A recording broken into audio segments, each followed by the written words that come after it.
Buenas noches con todos y todas. Qué bueno ver a tantas personas conectadas para compartir con nosotros el penúltimo evento de nuestro ciclo de charlas e investigación sobre la actual crisis.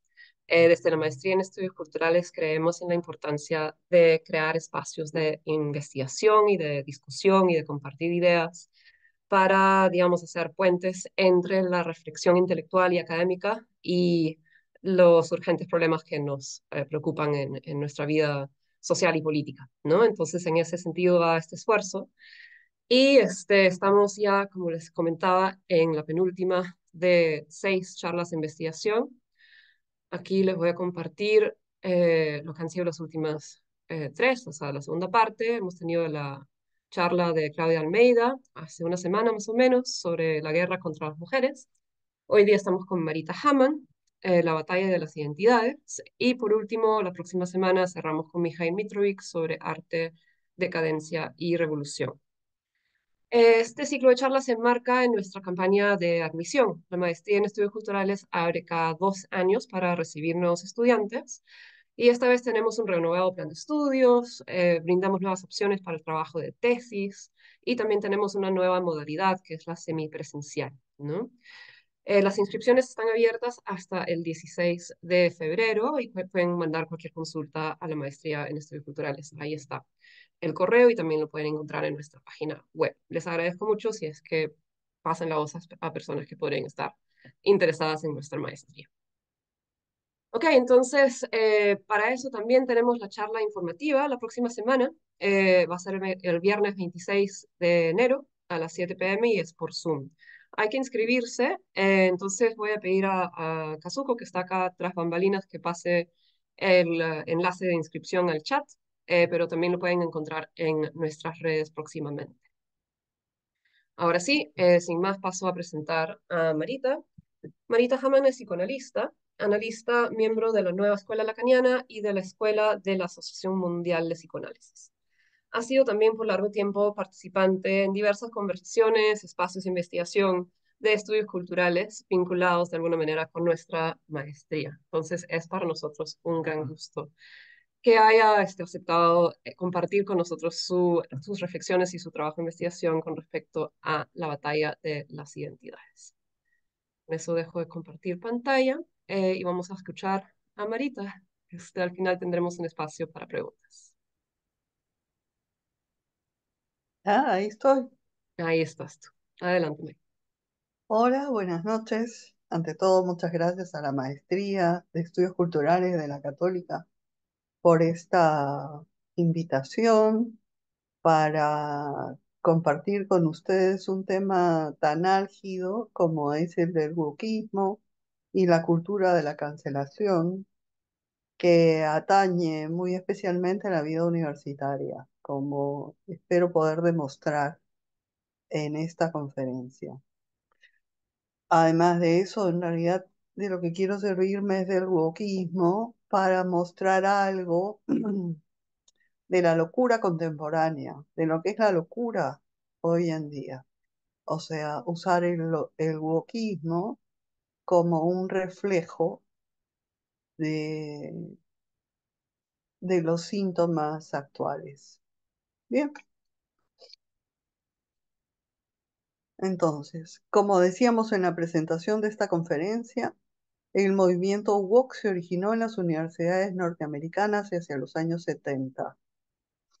Los llamados estudios culturales, en tanto que interdisciplinarios, fueron su germen, por cuanto señalaron que las categorías consideradas universales provienen de las construcciones sociales, en especial las nociones de género, identidad y etnicidad.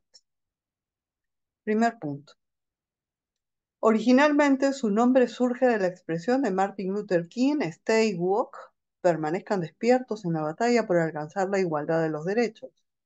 Pero, aunque Martin Luther King abogaba por no juzgar a las personas según su color de piel, sino por su valor y su carácter, el movimiento woke considera que no tener en cuenta el aspecto racial es un privilegio blanco. De allí que insista en la inclusión en todo relato histórico del aporte de los afrodescendientes a la cultura norteamericana. En algunos espacios, como el de las ciencias sociales, se promueve una reescritura de la historia que incluya la participación de las razas para oponerse al borramiento que ciertos grupos hegemónicos promoverían al suprimir el criterio racial. Téngase en cuenta que en los Estados Unidos este criterio no es ajeno a su cultura, puesto que desde 1790 la población debe incluir su pertenencia étnica en los formularios estatales.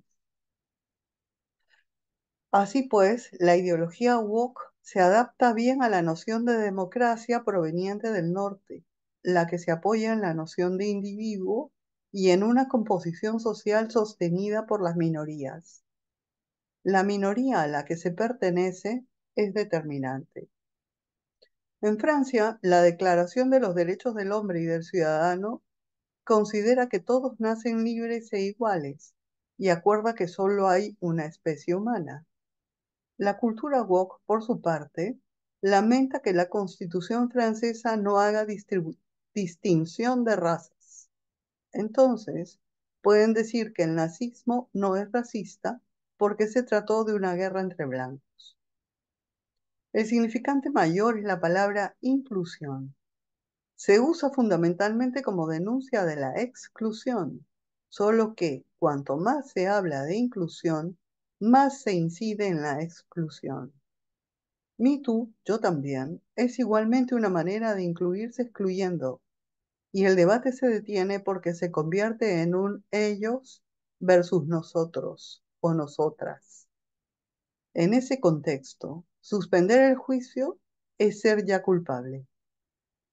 Vale decir, el debate adelanta un juicio respecto de cómo y quiénes son los opresores, juicio que, de ser momentáneamente suspendido, como exigiría un auténtico debate, se encontraría inmediatamente acusado de ofensivo, agresivo y reproductor de la violencia blanca, colonizadora, heteronormativa o patriarcal, haciéndose acreedor de la censura y del odio. Algo similar ocurre cuando de los temas de los movimientos feministas o transgénero se trata, al punto que la argumentación, la interlocución alturada y la libertad de expresión misma se encuentran amenazadas, lo cual constituye el principal síntoma de nuestra época. Es problemático situar a los actores de este movimiento porque no siempre se sienten partícipes explícitamente del mismo, sino que lo hacen desde el modo en que se aproximan a la noción de identidad. Sucede que la globalización ha vuelto transitorias las identidades, que como los lazos se tornan líquidas. Pero lo cierto es que el núcleo de toda identidad está siempre vacío. Hay algo en cada uno que no puede terminar de decirse hasta dar cuenta integral del propio ser. Ello porque la singularidad no se comparte. En cada uno, además, hay inconsistencia y contradicción, al punto que muchas veces no es posible siquiera estar enteramente de acuerdo consigo mismo. Sin embargo, y por esa razón, es decir, por la dificultad de sostener ese vacío estructural inherente a la autorrepresentación, los discursos dominantes hacen de la identificación la clave de una captura. La política funciona por identificación, mediante la manipulación de los significantes que gobiernan un discurso. Como se observa, los populismos actuales hacen uso de una política de las identidades que reemplaza los grandes relatos unificadores por los múltiples relatos que identifican a distintas comunidades. Sirvámonos para ilustrar el quiasma actual de los hechos que rodearon la reciente división de Claudine Gay, la presidenta de Harvard.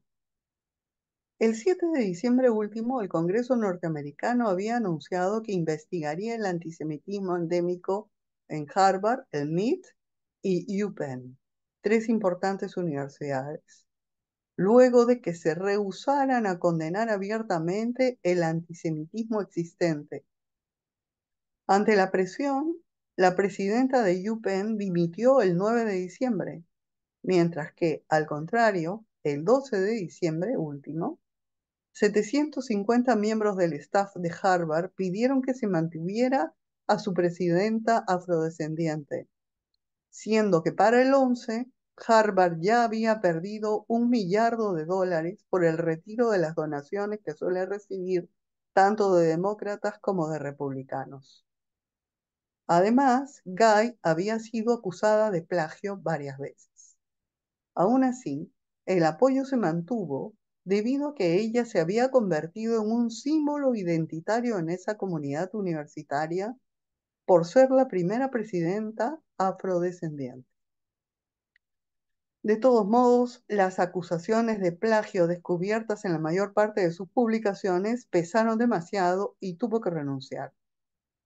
Sin embargo, ella mantiene su puesto en el Departamento de Ciencias Políticas de la universidad, así como su sueldo cercano al $1.000.000 por año.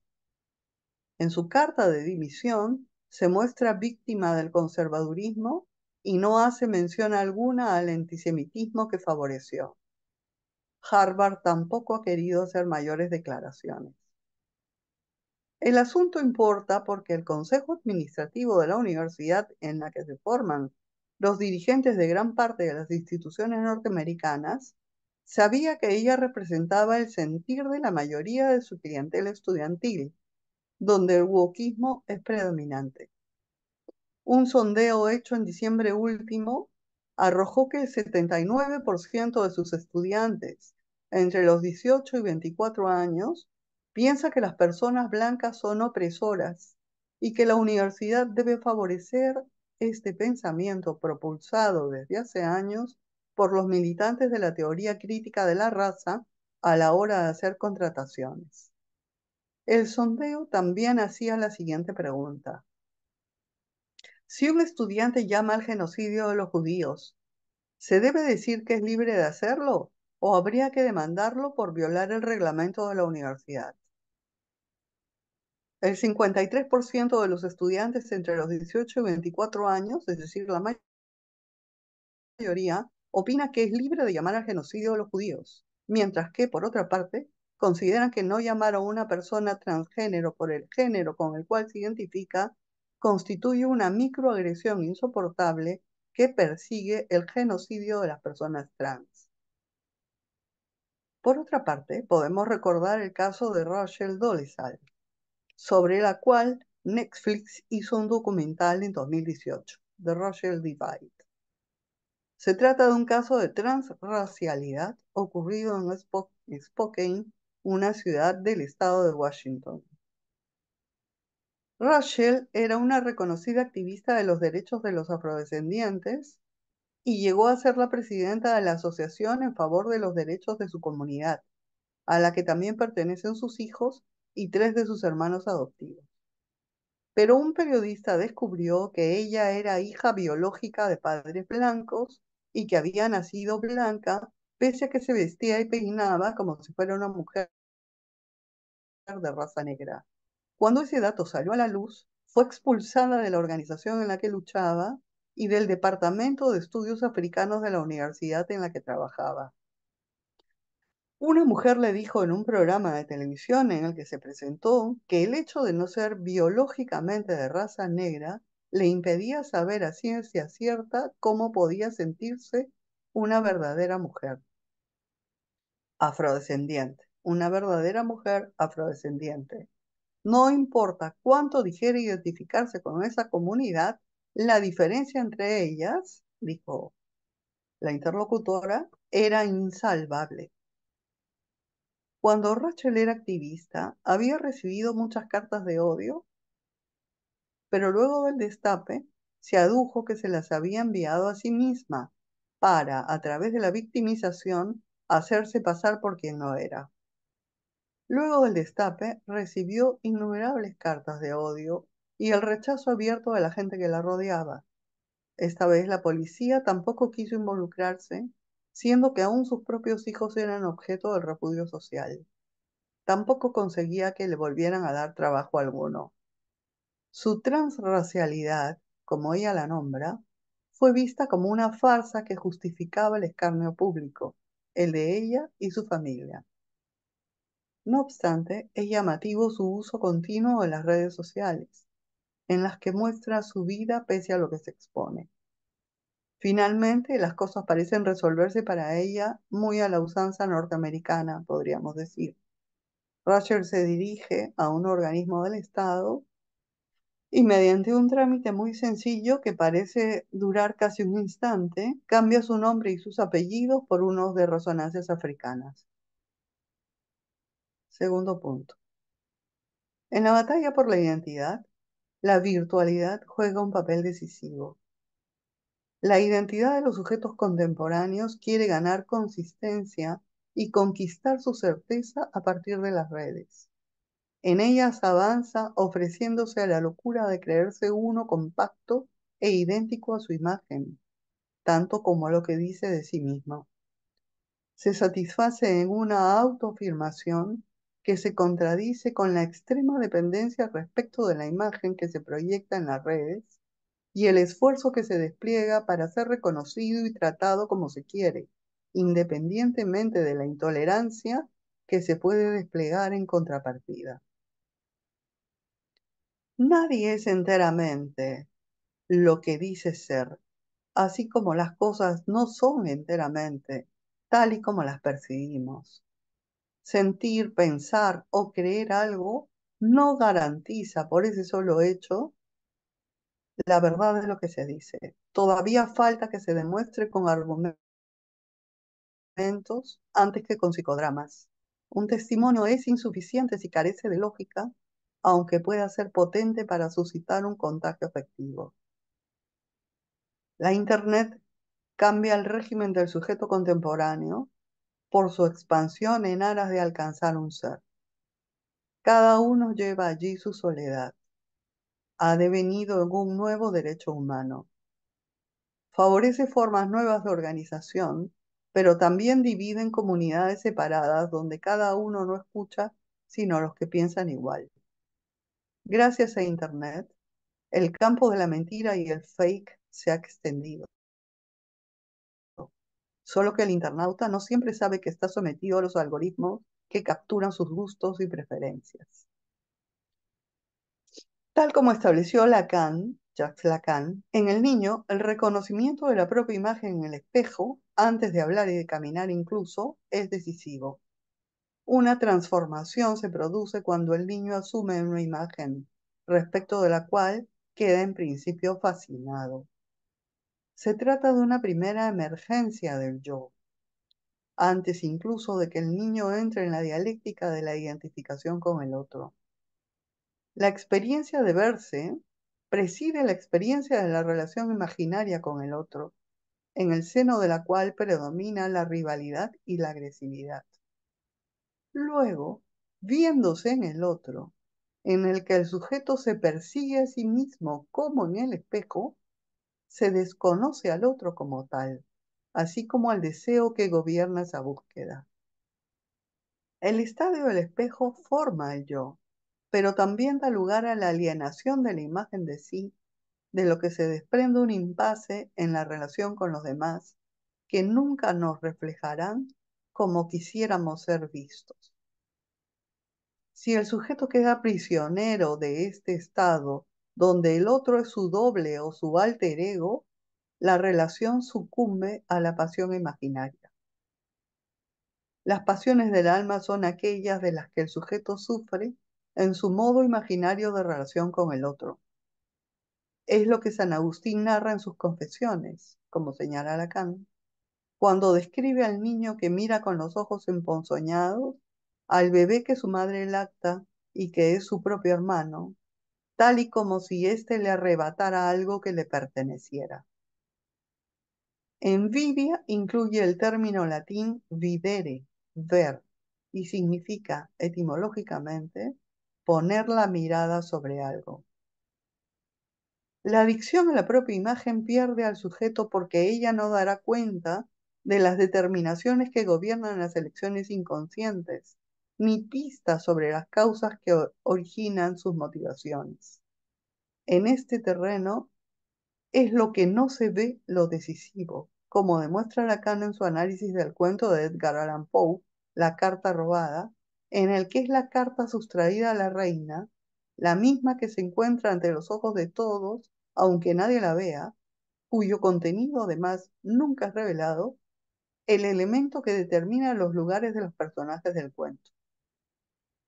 Se requiere entonces franquear el narcisismo para que el sujeto perciba que su ser se sitúa en otra parte. Verse en el otro tiene que ser sobrepasado. Algo análogo sucede en el sueño y en la pesadilla. Ambos son una experiencia ligada a la visión, solo que el sujeto ignora de qué manera está implicado en lo que ve. El sueño y la pesadilla, no obstante, nos dan la prueba de lo real porque implican el retorno de la experiencia traumática. Su análisis permite salir de la ceguera en la medida en que la palabra interpreta lo que se perfilaba como destino, una vez que el sujeto se ha visto confrontado con lo más real en él. También la experiencia estética puede acceder a lo real que no se descifra, sino que conmueve. El ego, la relación con el yo, en cambio, hace obstáculo al acceso a uno mismo. Por eso es una prisión.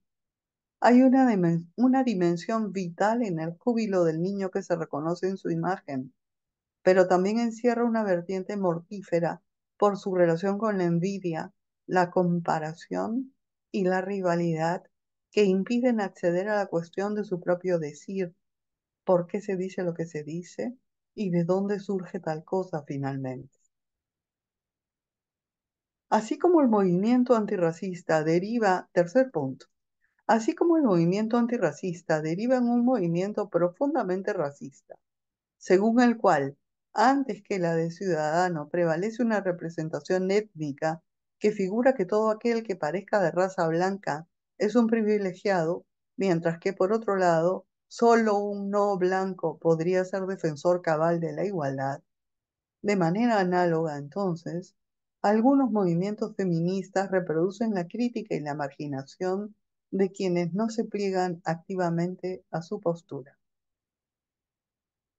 El 7 de mayo de 2023, Samantha Gamer, la mujer que fue abusada sexualmente por el cineasta Roman Polanski, concedió una entrevista que fue publicada por el diario Le Point, en la que se expresa abiertamente sobre las críticas de las que ha sido objeto debido a su negativa a declarar para el movimiento Me Too. Lo que se pide, dice, son mujeres destruidas, sufrientes, que permitan explotar el dolor para la prensa y las redes, lo que no resulta liberador. La cultura de la cancelación, opina ella, espera que los artistas sean gente de extrema moral, casi sin pasado, que no se haya drogado nunca, que no haya tenido accidentes, que no haya vivido en los 70s o en los 80s. Cuando uno cuenta lo que se hacía en esa época, estoy citando ahora a ella misma, Samantha Gaynor, se es vista como si desembarcara en Marte y continúa. Crecimos en una época en la que el feminismo era muy diferente. Se trataba de ser fuerte, de ser igual. Y la igualdad significaba tener oportunidades, pero también recibir golpes como todos los demás. No fue un feminismo de privilegio y protección. Era un feminismo que nos decía, vamos, levanta la cabeza, muévete, puedes hacer este trabajo, y si alguien es malo contigo, aprieta los dientes. ¿Querías ser parte de este mundo? Grandes noticias, el mundo es una mierda y no puedes salirte con la tuya. Ahora han conseguido privar a las mujeres de su libertad sexual, es lo que opina la señora Gamer. Fue suficiente convencer a las jóvenes de que el sexo es violento, malo, peligroso, que los hombres están ahí para quitarte algo, para destruirte de una forma u otra. Y todo esto sucedió de la manera más espontánea. Las mujeres se han privado de su libertad sexual, insiste. Tampoco estamos lejos de la estrategia conservadora, utilizar el miedo para degradar a las mujeres. Y, siguiente paso, sin que nadie se dé cuenta, ya no podrás ir a trabajar, ya que el mundo está lleno de hombres y no estás segura. Es como si las mujeres caminaran hacia atrás y se encerraran en la jaula. Lo que quieren es tu dolor y tu sufrimiento. Desde otro ángulo, ahí termina la declaración de la señora Gay. Desde otro ángulo, decir hombre o mujer puede ser igualmente mal visto por cuanto se consideran expresiones opresivas. Esto ha dado lugar a un nuevo vocabulario en el que una serie de términos son censurados. Hace unos 3 años, un joven inglés dirigió una carta a la dirección del Metro de Londres porque al iniciar el viaje, el conductor dio la bienvenida a los hombres y a las mujeres sin considerar que entre los pasajeros pudiera haber personas que no se identificaran con algún género. La dirección del metro se disculpó con él y despidieron al conductor, aunque posteriormente una protesta logró su reincorporación. Igualmente, un ministro de Salud en Francia, esto fue hace como 2 años, fue criticado por decir que todas las mujeres debían realizarse un Papa Nicolau, expresión que discriminaría a quienes, identificándose como mujeres, no portaban un útero. Tendría que haber dicho, las personas que porten un útero deberían hacerse el Papa Nicolau. Para evitar la acusación de transfobia, en lengua inglesa se prefiere decir leche humana en lugar de leche materna, o, como en Gran Bretaña, agujero delantero en lugar de vagina, con el fin de no discriminar a la población trans. En algunos países como Italia y Alemania, hay quienes sostienen que el niño debe crecer en un ambiente neutro hasta que pueda decidir por sí mismo cuál es su identidad sexuada, lo que de algún modo sostiene un solipsismo. Cada uno, por cuenta propia, decide enteramente sobre sí mismo, independientemente de sus lazos de filiación, tal y como si fuere hijo de sí mismo, y desde una suerte de conciencia que emergería únicamente de lo percibido en el presente. La intervención de los padres puede considerarse abuso de poder. Borramiento entonces de la historia que nos precede. Cuarto punto. Independientemente de la justicia o no de estos reclamos, lo que quiero resaltar es la extrema sensibilidad de los interlocutores dispuestos a acusar al semejante de algún ataque agresivo por encarnar alguna postura dominante, lo que a continuación justificaría sin más el ataque de vuelta, la expulsión, la censura, con el aval de la burocracia institucional dispuesta a presentarse como políticamente correcta para conservar a sus clientes.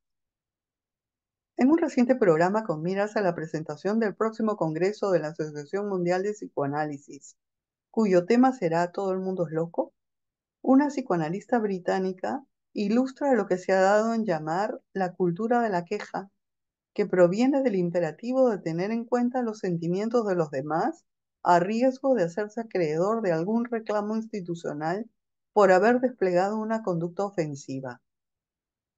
Una vigilancia del lenguaje se impone por parte de los profesionales dedicados a la lectura de la sensibilidad, la profesión del futuro, según Jackson Miller, con miras a evitar en lo posible el uso de la metáfora para impedir cualquier malentendido.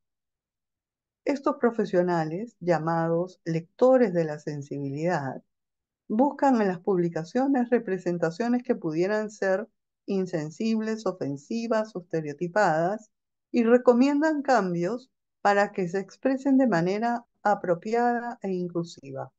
Por ejemplo, se nos dice, en lugar de la expresión matar 2 pájaros de un tiro, debería decirse alimentar 2 pájaros con un escón, un tipo de panecillo. O en lugar de elegir nuestras batallas, debería decirse elegir nuestras oportunidades, eliminando de ese modo el matiz violento. Así, el lenguaje se vuelve más informativo y funcional, la palabra como tal desaparece, junto con su poder evocativo y poético. El uso tautológico de la lengua reprime la equivocidad del lenguaje, anula la resonancia y evita el paso del inconsciente al discurso, con lo cual el sujeto se pretende amo del lenguaje sin poder reconocer de qué manera otro, su inconsciente, entendido como la suma de las interpretaciones que ha realizado o de las que se ha apropiado sin saberlo, habla en él. Es decir, impedido de hallarse como sujeto de sus dichos, en pro de suponerse en el dominio pleno de lo que dice, siente o piensa, dominio que, por supuesto, su experiencia cotidiana rebate continuamente, una experiencia que, trasladada al otro en quien se espera encontrar el reconocimiento de su verdadero ser, lo deja inevitablemente en el reino del desencuentro, ofendido, amenazado. El control del vocabulario y el lenguaje inclusivo discurre como si las palabras, de manera casi mágica, fuesen a transformar el mundo vía la imposición, la negación o la impostura. Fijar la significación de lo que se dice, la univocidad del lenguaje, es un imposible que no impide el malentendido. Antes bien, la pretensión de hacerlo exacerba la sensibilidad y justifica la queja en una deriva susceptible de infinitizarse.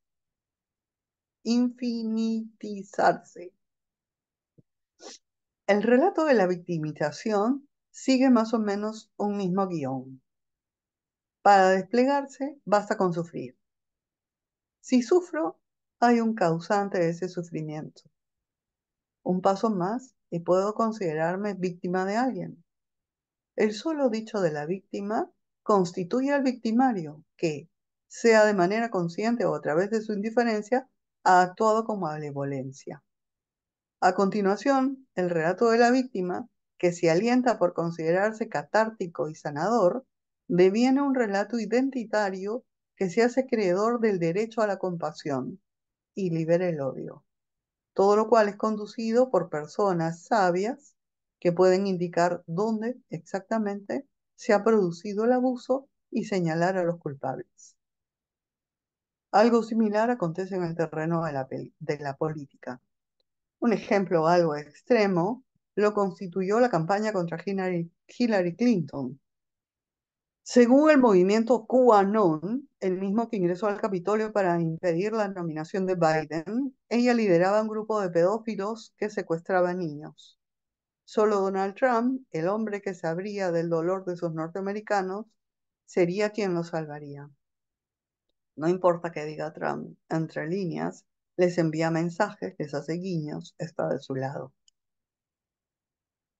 En conclusión, quinto y último punto, lo que encontramos es la censura de la historia y a partir de aquí el deseo de abolir todo lo que pueda evocar una opresión, tal y como en su momento pretendió hacer la Unión Soviética para producir al nuevo hombre fruto de la revolución.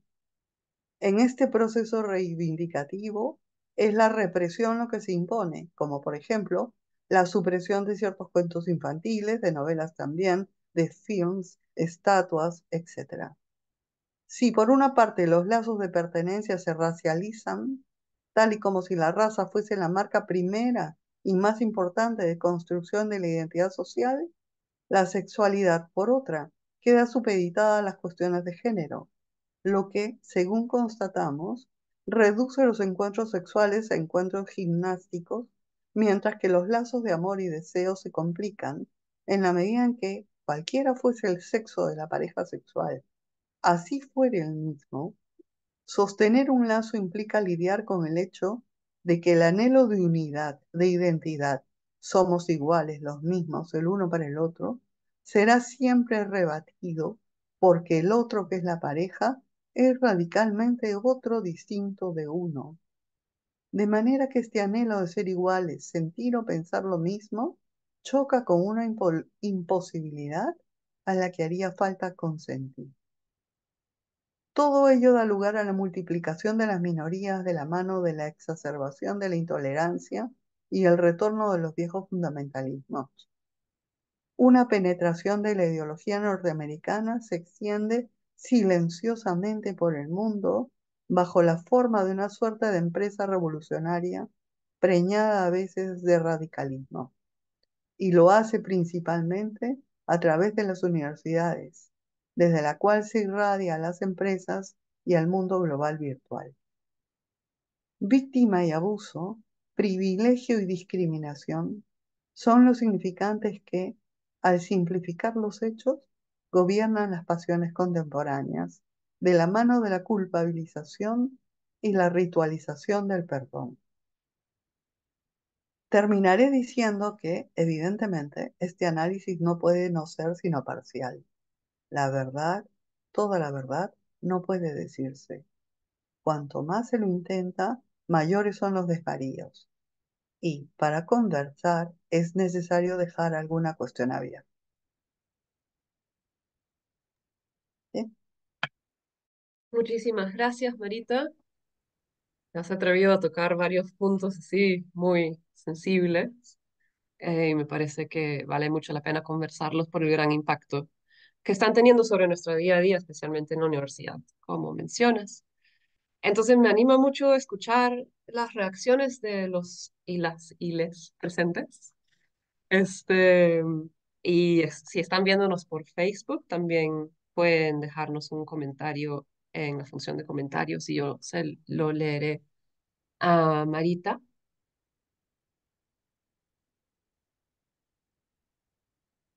Quizá mientras van pensando sus preguntas o cómo frasearlas, ¿por qué crees que es a través de las universidades que se está irradiando este wokismo? ¿Qué tiene en Es lo que, particular esta? es lo que dije al principio, es el impacto que tuvo el constructivismo en algún momento, los estudios de Foucault Mm, y bueno,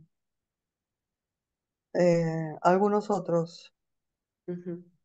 Y mm, Y porque ¿ves alguna? además los Mm, Estados Unidos son una cultura de minoría, claro, están hechos de minoría, sí.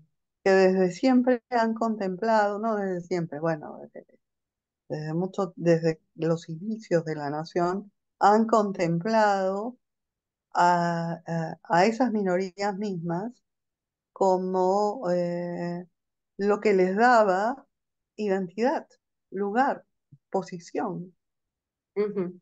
Irish American, African American, ¿no? Todo esto. eso. Ujú. ¿Y has visto alguna resistencia organizada en espacios universitarios o quizás artísticos frente a esto que te haya llamado la atención o te parece que el espacio de crítica hacia el wokismo ahorita está más bien tomado por los sectores conservadores? Acá no, en Europa hay muchos espacios contrarios. Eh, y bueno, es un tema polémico. Acordemos que el tema es polémico. Mira, hace no mucho se discutió en el Parlamento francés si los documentos deberían decir los y las o les, por ejemplo. Y bueno, se acordó que para los documentos oficiales no, se iba a seguir al idioma francés tal y cual estaba establecido. En otros lugares, bueno, podría hablarse de otra manera.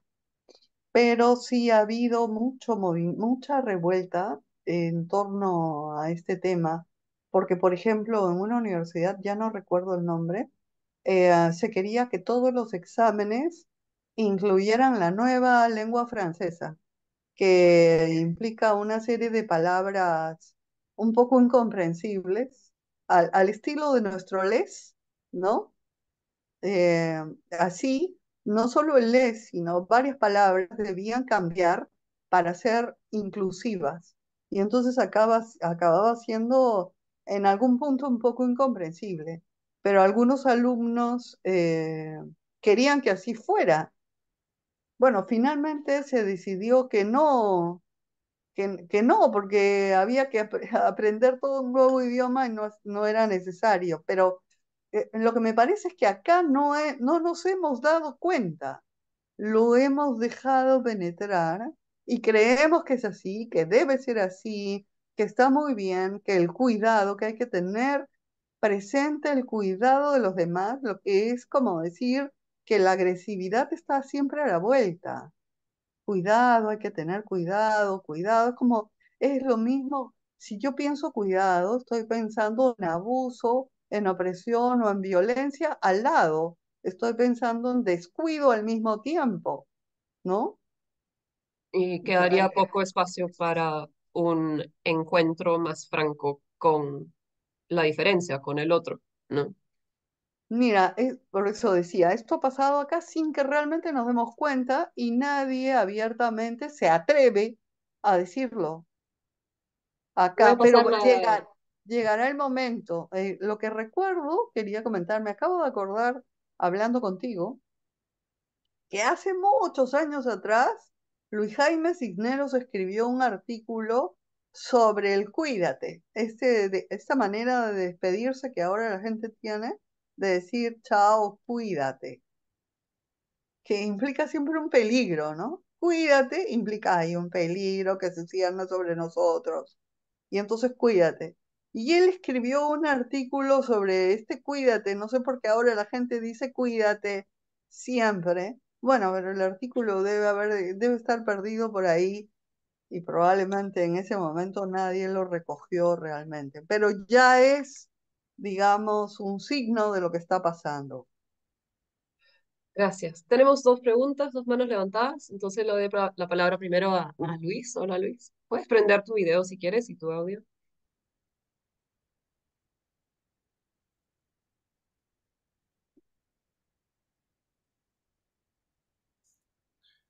Hola, Hola. sí, gracias por la interesante reflexión, Amarita. Quería preguntarle si ha tenido oportunidad de pensar sobre las recientes políticas en estados latinoamericanos, entre ellos el Perú, en relación con los pueblos indígenas y las lenguas indígenas, ¿no? En el último censo, por ejemplo, se nos solicitó por primera vez autoidentificarnos étnicamente a los peruanos y peruanas. Gracias. Sí, claro que lo he pensado. Y además le pregunté a toda la gente que pude cómo se había nombrado. Me parecía gracioso. Sí, es parte del problema. Sí, o sea, yo me he referido básicamente a lo que ocurre en Estados Unidos, ¿no? O en esos lugares, pero obviamente que lo que quiero es que eso resuene, lo que me gustaría es que eso resonara más allá. Y entonces podemos recordar que se hizo muy difícil el debate sobre la primera propuesta de la Constitución en Chile, justamente a raíz de este problema. Es decir, cuánto vamos a reconocer o no a las minorías en Chile, a las poblaciones indígenas. Fue algo sobre lo que no pudieron ponerse de acuerdo. Algunos, por un lado, digamos, los movimientos de izquierda, digamos así, se sienten compelidos a reconocer a estas comunidades, a estas etnias. Por otro lado, todo esto es visto como una amenaza al orden republicano, a la unidad del país. Y ese fue uno de los obstáculos más importantes para que esa primera versión de la Constitución no fuera aprobada. No fue el único motivo, pero fue uno de los motivos. Entonces, sí, cómo reconocer los derechos de estas comunidades que además hacen un trabajo muy importante, por ejemplo, en nuestra Amazonía, para defender nuestra Amazonía. Un trabajo muchas veces no reconocido. Eh, ah, y cuánto olvidamos que al final se trata, que todos somos seres humanos y se trata también del ciudadano, ¿no? Del ciudadano o del integrante de algún estado, mal que bien, un poquito. ¿Cómo lidiamos con eso? O sea, el asunto es que sí, hay diferentes identificaciones, pero ninguna es total. Ese es el punto. Ninguna es total. Nos podemos identificar como mujer, como universitaria, como profesional, como peruana, pero ninguna es total, ninguna termina de dar cuenta. Ese es el punto, ninguna es total. Los movimientos fascistas o fundamentalistas hacen de una identidad algo total. Por ejemplo, escuchaba a alguien, más allá de que estemos o no a favor, ¿no? Creo que todos recuerdan el fascismo, en fin, y toda esta idea de la supremacía de la raza aria, etcétera. No voy a volver sobre eso. Pero recordaba ahora a alguien que había dicho que un problema con Israel era que uno, digamos, alguien de Senegal finalmente puede ser reconocido como italiano, francés, peruano, si migra, cumple ciertos requisitos y aprende la lengua. Pero en Israel, para ser miembro del Estado de Israel, a carta cabal, no basta con eso, también hay que participar de la religión y pasar a adscribirse a la religión para que Israel te considere un miembro de su Estado. Y esa es una diferencia importante. Y bueno, algo similar pasa en otros lugares con estos eh, nacionalismos, donde el contenido religioso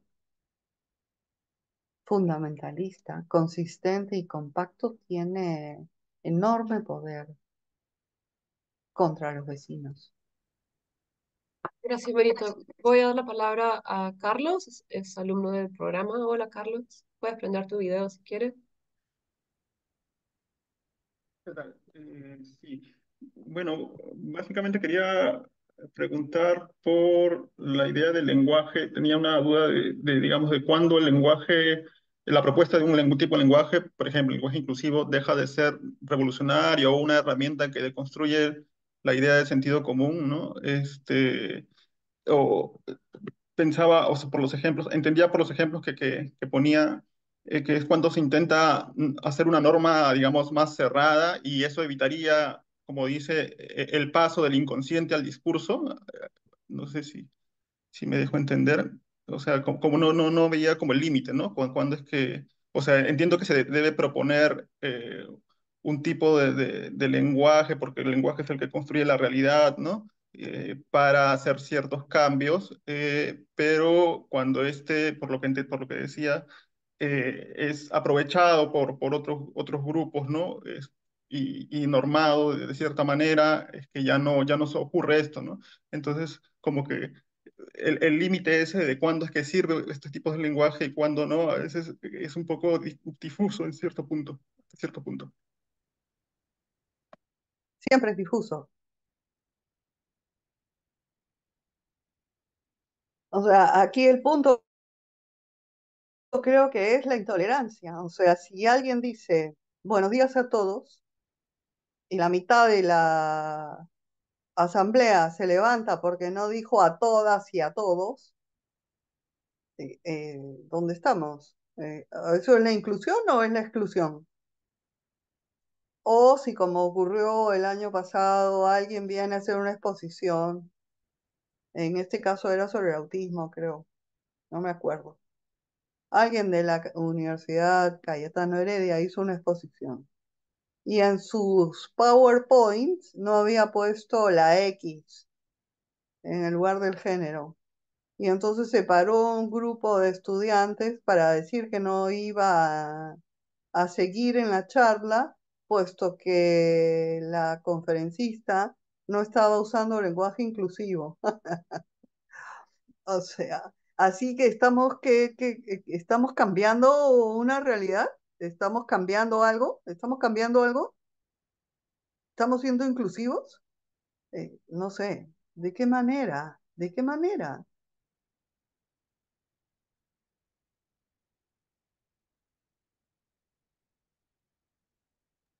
Ok, gracias, Marita. Mijael, ¿tienes una pregunta? Justo tenemos como para uno último. Bien, gracias. Hola, Gracias. Mijael, adelante. ¿Se me escucha? Perdón. Sí.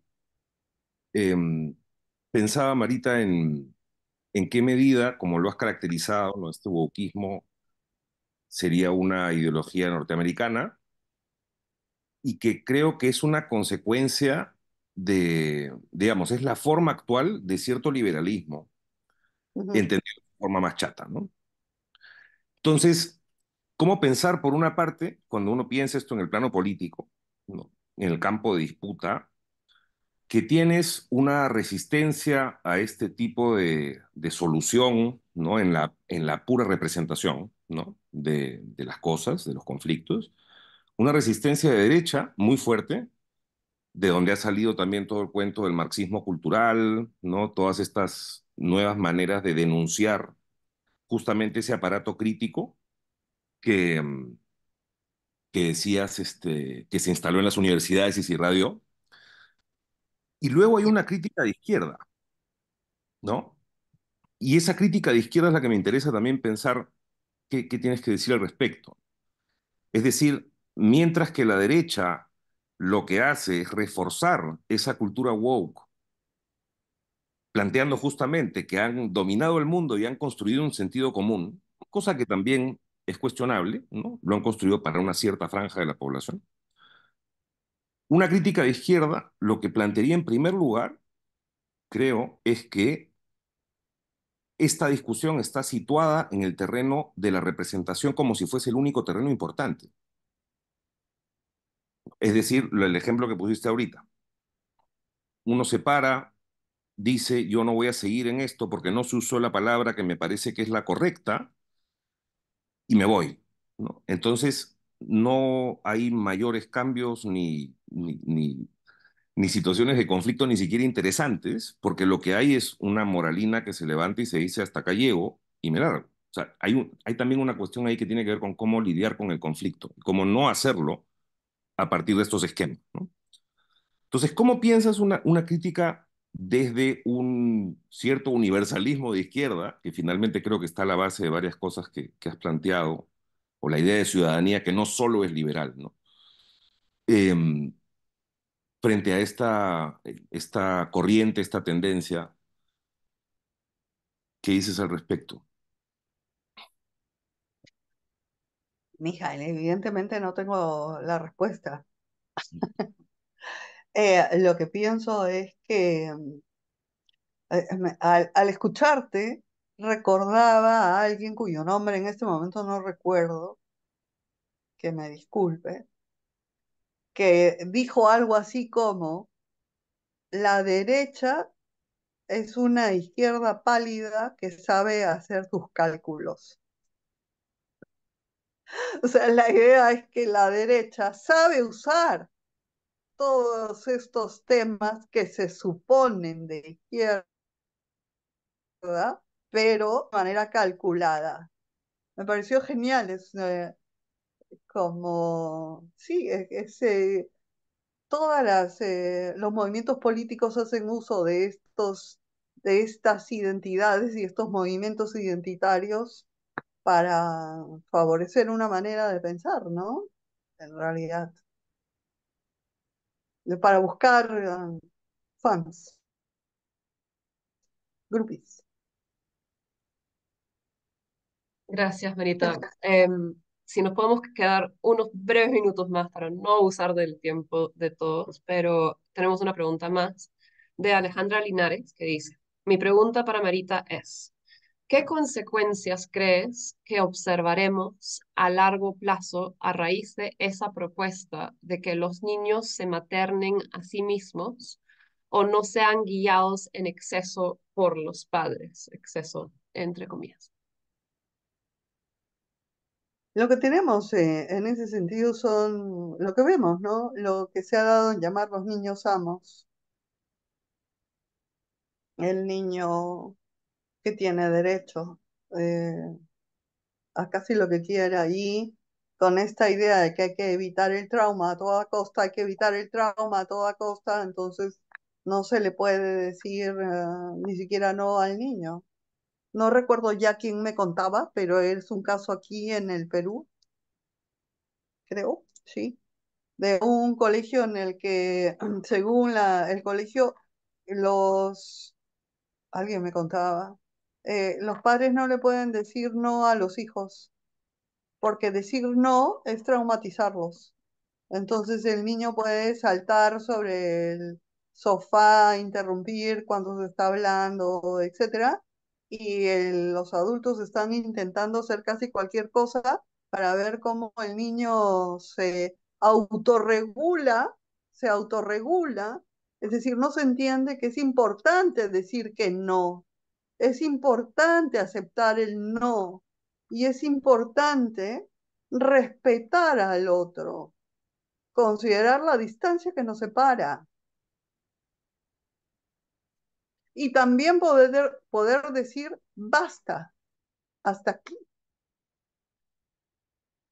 Y en el caso del niño es necesario poder hacerlo porque eso lo ayuda a autorregularse. Si no encuentra ese límite, se le hace más difícil autorregularse.